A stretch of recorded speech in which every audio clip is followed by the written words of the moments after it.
Hey guys, it's Mike here and I'm here in Newtown today and it's a beautiful sunny day.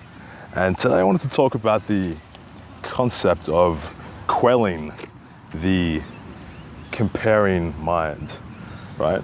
Now, you guys know it's a habit of mine. I'm always referring to my old videos, but if any of you guys watched the scrapped podcast audio that I had from Jarvis Bay, which I posted about a week ago, my friend Alyosha, he spoke about the folly, the kind of the pitfall that we fall in of comparing ourselves to other people all the time in many different regards, and how it's a pointless endeavor.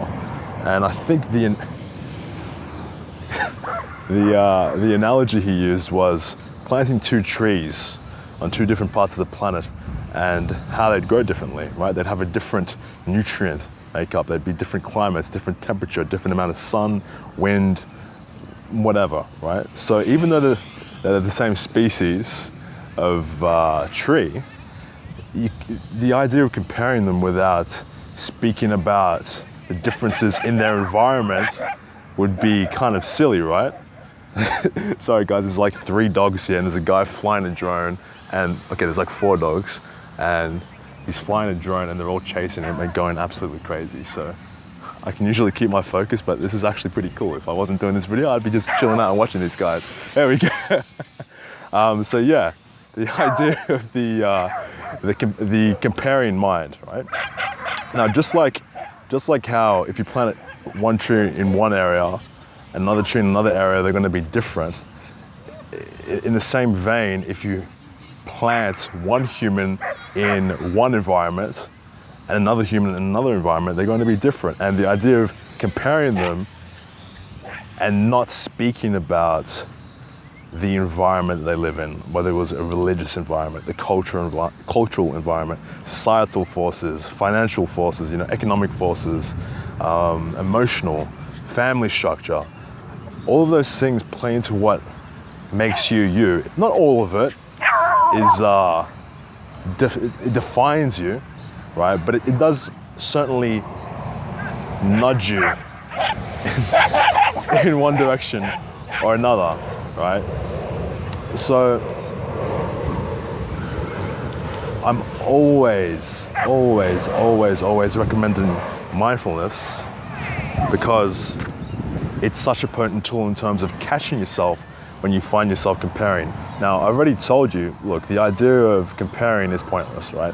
Because say I'm born in Sydney and I'm born in a social, I'm born with like a set of cards, right? A set of traits. They all, like a hand of cards in a poker game, right? Now, I can't change those cards, right?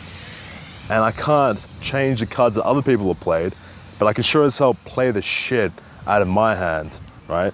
Now, just give me a sec to gather my thoughts. This is a really distracting environment to film a video in, and I didn't think this through. In fact, it was quieter before I came here, or before I started recording, sorry. So, comparing mind, yes, mindfulness, okay.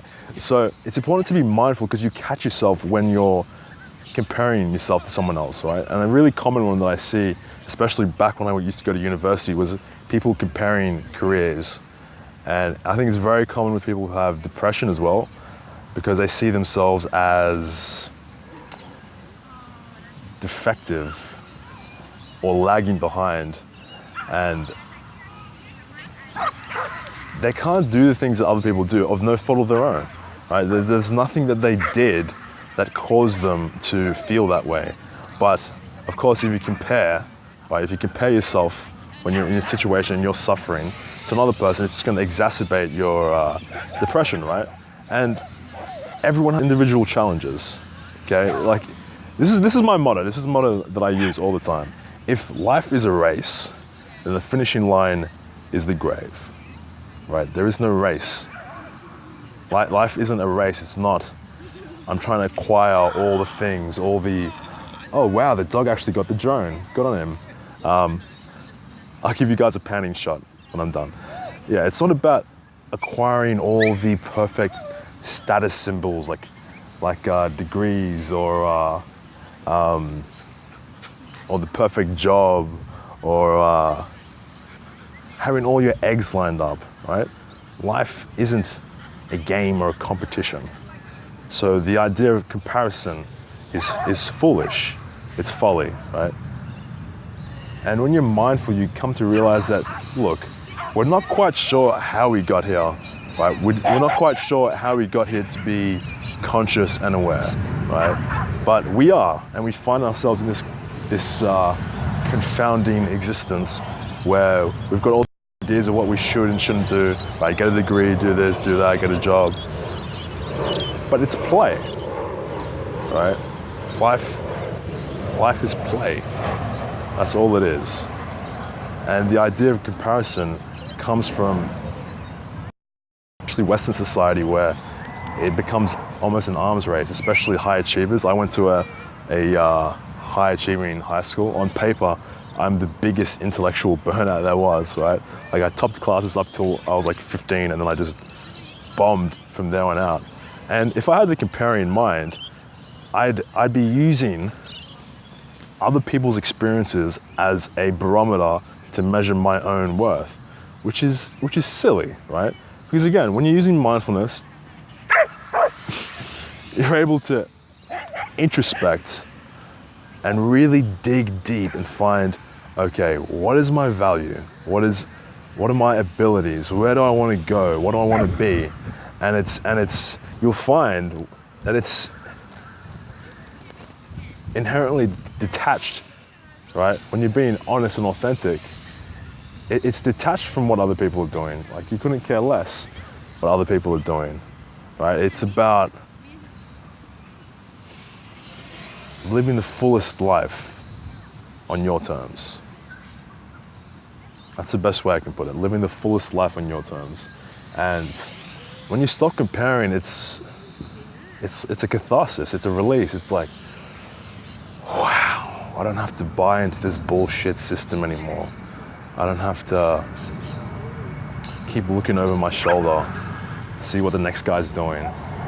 Because when you do that, you're never going to be happy, ever, right? The guy who has the $1 million house, he lives in a suburb with people with $5 million houses, right? And the guy with a $10 million house lives in a suburb with guys with $20 million houses. So the idea of satiating your ego through attaining markers of prestige or status, it's endless. It's endless. You can do it forever and you'll never be satisfied.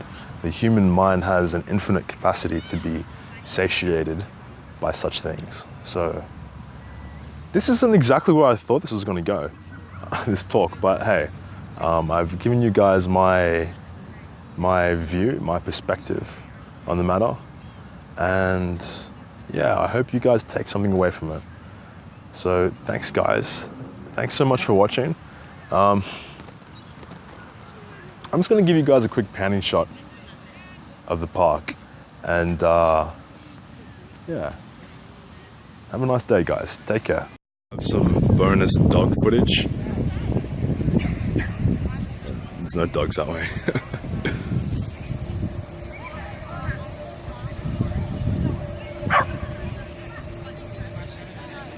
They've stopped flying the drone around, so unfortunately I can't show you guys that, but yeah, these dogs are going crazy and they're all friendly and nice, so yeah, cool day. See you guys, enjoy. Oh, that's cute.